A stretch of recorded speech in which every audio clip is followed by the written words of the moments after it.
Kaum muslimin rahimakumullah, masih dalam rangkaian peringatan bulan Maulid, bulan lahirnya Nabi Muhammad SAW. Mari kita teguhkan kembali bahwa kita benar-benar berkomitmen memegangi Al-Quran dan Sunnah. Itu harus, karena memang itu kunci keselamatan kita. Syahadatain, syahadatu tauhid, asyhadu an la ilaha illallah, syahadatu rasul, wa asyhadu anna Muhammad Rasulullah. Dua macam syahadat itu sekaligus mengandung makna dan implikasi bahwa kita berjanji kepada Allah untuk senantiasa memegangi Al-Quran, asyhadu an la ilaha illallah, dan memegangi sunnah Rasulullah SAW dengan meyakini kebenarannya, wa asyhadu anna Muhammadar Rasulullah. Selanjutnya Allah juga berfirman dalam Al-Quran, ya ayyuhalladzina amanu athi'ullah wa athi'ur rasul. Hai orang yang beriman, taatlah kamu kepada Allah, pegang Al-Quran. Taatlah kamu kepada Rasul, pegang sunnah. Rasulullah SAW bersabda, sejatinya mentaati Rasul sama saja dengan mentaati Allah Subhanahu wa Ta'ala. Man ata'ani faqad ata' Allah, wa man asani faqad asallah. Siapa yang mentaati aku, sejatinya dia mentaati Allah Subhanahu wa Ta'ala. Siapa yang menentang maksiat padaku, sejatinya dia juga maksiat pada Allah Subhanahu wa Ta'ala. Kaum muslimin rahimakumullah, ketika Rasul menyebut al-ghuraba adalah orang-orang yang benar-benar beruntung, bejo dunia sampai akhirat. Tuba lil ghuraba, beruntung sekali para ghuraba. Sahabat bertanya, wa manil ghuraba ya Rasulullah? Siapa al-ghuraba yang beruntung itu wahai Rasulullah? Nabi bersabda, alladzina yuhyuna ma amatatin nas min sunnati. Al-ghuraba adalah mereka yang berkomitmen menghidupkan sunnahku di saat orang-orang lain meninggalkannya.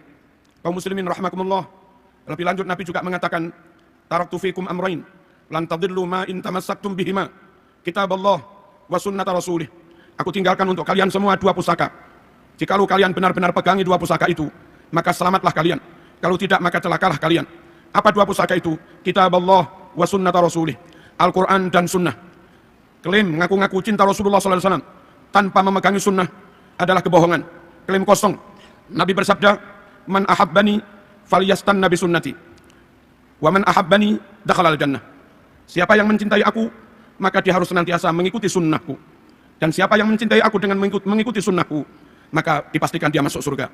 Kaum muslimin rahimakumullah, memegangi sunnah sangat penting, mengamalkan sunnah sangat penting, meyakini kebenaran sunnah sangat penting, menjaga sunnah untuk tidak ditambah-tambah, menjaga sunnah untuk tidak dikurang-kurangi, menjaga sunnah untuk tidak dirubah-rubah, tentu sangat penting. Karena kalau kita menambah-nambah, itu menjadi bid'ah. Kalau mengurang-urangi itu khianat. Kalau merubah-rubah itu khurafat. Dan tiga-tiganya menyebabkan kesesatan. Kullu muhdatsatin bid'ah, wa kullu bid'atin dhalalah, wa kullu dhalalatin finnar. Setiap yang dibuat-buat dulu nggak ada lalu diada-adakan, itu namanya bid'ah. Dan setiap yang bid'ah berarti sesat. Setiap yang sesat berarti ancamannya masuk neraka. Kaum muslimin rahimakumullah, bagaimana menjaga sunnah supaya tetap utuh, ditambah tidak, dikurangi tidak, dirubah-rubah makna dan pemahamannya juga tidak. Jangan ikut golongan-golongan yang menyimpang dari ahlu sunnah wal jamaah. Ada golongan yang hanya mencintai ahlul bait, yang hanya percaya kepada ahlul bait, yang hanya menerima hadis riwayat ahlul bait.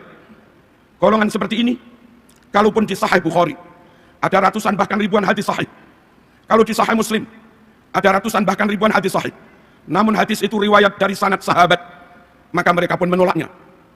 Dan kalau mereka menolak hadis riwayat sahabat, menurut mereka hadis hanya dari jalur ahlul bait, berapa ribu sunnah Rasul yang mereka tolak.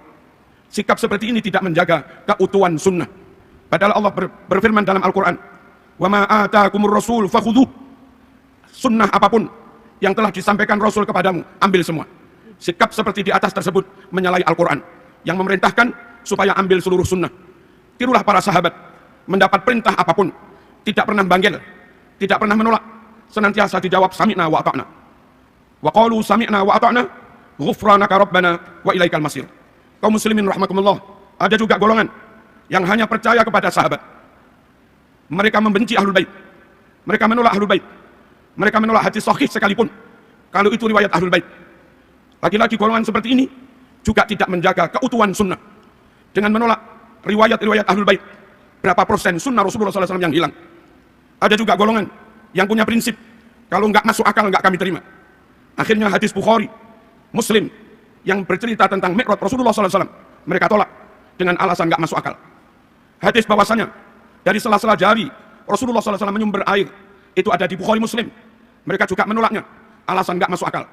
bahwa menjelang kiamat matahari terbit dari barat, terbenam di timur, ada di Sahih Bukhari Muslim. Mereka juga menolaknya dengan alasan tidak masuk akal. Hindari kelompok-kelompok seperti ini. Selamatkan keluarga kita dari kelompok seperti ini, karena akan membawa kita atau keluarga kita mengingkari sunnah ataupun mengingkari sebagian dari sunnah. Padahal amanat dari Al-Quran, fakhuduh, ambil semua yang disampaikan Rasulullah SAW. Kaum muslimin rahimakumullah, ada juga golongan yang tidak selektif. Hadis-hadis sangat lemah pun dipegangi. Hadis munqati dipegangi. Hadis mutarib dipegangi. Bahkan hadis hampir maudhu' mereka pegangi. Dan sering mereka sampaikan kepada umat. Sungguh kelompok seperti ini tidak menjaga kemurnian sunnah. Dan kasihan umat. Umat terlanjur percaya pada mereka. Kadung dilakoni, diamalni sebegitu rupa. Ternyata bukan ajaran Rasulullah SAW. Ternyata bukan perintah Rasulullah SAW. Sementara yang dijanjikan ada pahala. Sunnah menurut syarak adalah amalan yang didasarkan pada perintah dan tuntunan Rasulullah SAW. Sahih Muslim menyebutkan, man amila amalan laisa alaihi amruna fahuwa raddun. Siapa yang melakukan amalan tidak didasarkan perintah kami, enggak ada tuntunan yang sahih, maka amal itu ditolak.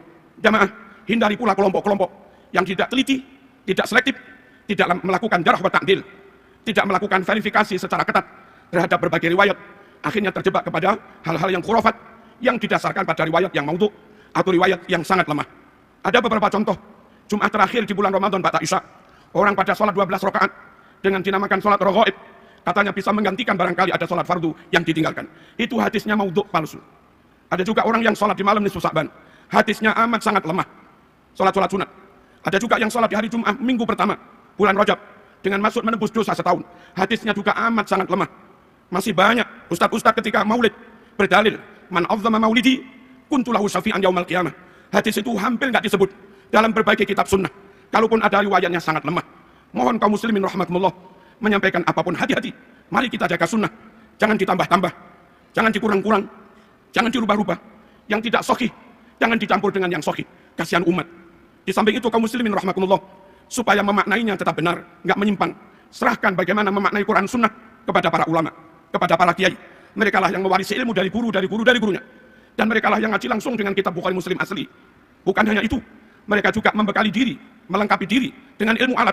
Mereka alim nahwu, mereka alim sorof, mereka alim balaghah, mereka alim mantik, mereka alim usul fikih, mereka mengerti mustalah hadis, mereka mengerti ulumul Quran, mereka mengerti gharaibul alfaz dan yang lain-lain.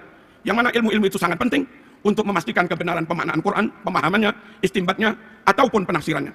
Yang tidak menguasai ilmu-ilmu alat, mohon jangan berani-berani menyentuh, berani menafsirkan Quran. Mungkin lafadznya masih asli, lafadz hadisnya masih asli, tapi ketika orang yang enggak melengkapi diri dengan ilmu alat dan enggak berguru, lalu menafsiri, lafadznya asli, namun maknanya menyimpang dari ajaran Rasulullah SAW, dan itu juga khurafat. Dan bagi orang awam kita yang awam ini kaum muslimin, hati-hati memilih guru, hati-hati memondokkan anak, hati-hati memilih lembaga untuk anak-anak kita. Sekiranya terindikasi non ahlus sunnah wal jamaah, atau ngaku-ngaku ahlus sunnah tapi tidak benar-benar alim, mohon dihindari supaya anak-anak kita tidak mendapatkan riwayat yang salah, tidak mendapatkan ajaran yang salah, tidak mendapatkan ajaran yang ditambah-tambah. Penutup, Nabi berdoa, Allahumma arham khulafai. Ya Allah, rahmatilah para generasi penerusku. Sahabat bertanya, wa man khulafauka ya Rasulullah? Siapa generasi penerusmu hai Rasulullah? Nabi bersabda, alladzina yarwuna ahadisi. Yaitu mereka-mereka yang menyampaikan sunnah-sunnahku. Semoga sekelumit khutbah ini membuat kita semakin komitmen memegang Al-Quran dan sunnah, dan itulah kunci keselamatan kita, juga keluarga kita. Ya ayyuhalladzina amanu qu anfusakum wa ahlikum naro. Hai orang-orang yang beriman, jaga dirimu, keluargamu, jangan sampai mereka masuk neraka.